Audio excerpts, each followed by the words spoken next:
Hello everyone, now I will show you how to set up a TP-Link router, Archer C3200. And before we start, I want to say that if my video will help you, please support my work. Every donation will help rebuild my home, which was destroyed by Russian invaders. Half of all donations I will send to animal shelters and funds which support Ukrainian war victims. All details are in the description down below. The first thing you need to do is turn on the router. Take the power adapter. Plug one end into an outlet and the other into the router.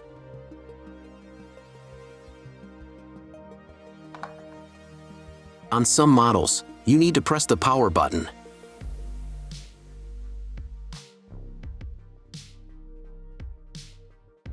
When the router turns on, the indicator will light up. Then connect the cable from your broadband provider to a special port.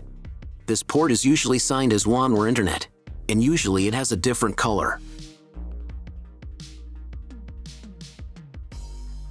Each cable should be inserted until it clicks. Next, insert one end of the Ethernet cable that comes with the router into one of the LAN ports.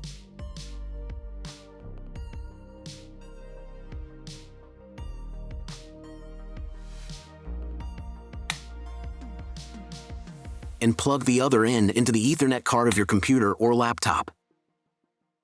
Great, we connected the router to your computer. Now you need to set it up.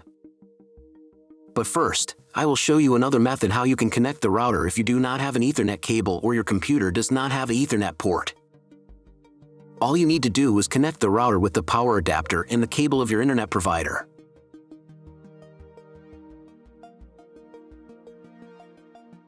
When you do this, your router will immediately distribute Wi-Fi, but the internet will not be available. If the router is new and has never been configured, the Wi-Fi network will be with the name of your router.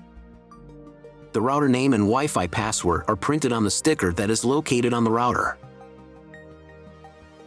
These credentials are different for each router.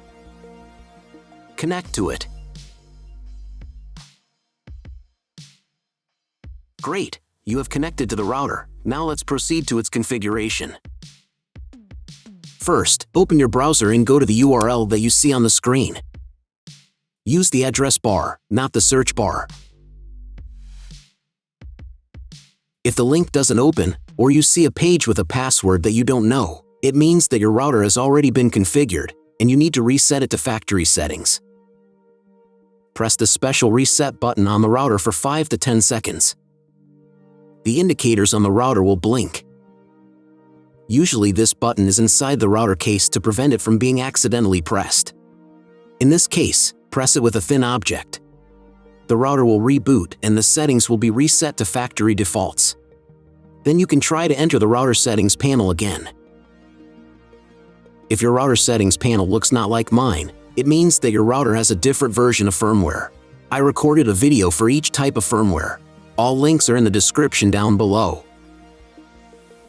So, first of all, you need to create a username and password for your personal account. Some firmware versions don't have this form, but if it appears, fill in all details and memorize them. Or better, write them down somewhere. They will be needed the next time when you log into your personal account. First of all, run the quick setup to manually configure your internet connection and wireless settings. I should also warn you that depending on the firmware version, you may not have some setup steps or they will be in the wrong order. Trust me, you got this. Just watch the video and follow instructions. On the first screen, select your time zone. If you don't remember which one you have, select any and click Next.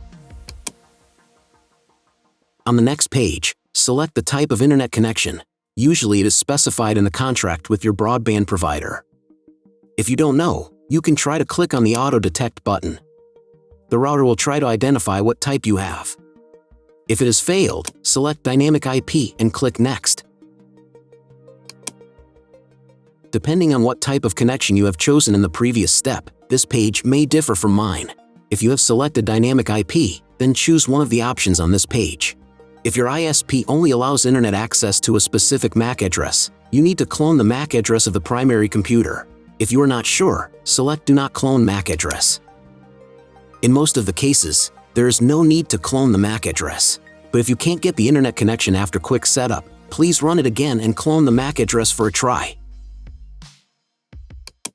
On next page, set name and password of your future Wi-Fi network. You can enable the available modes of your router. There will be one or more modes available.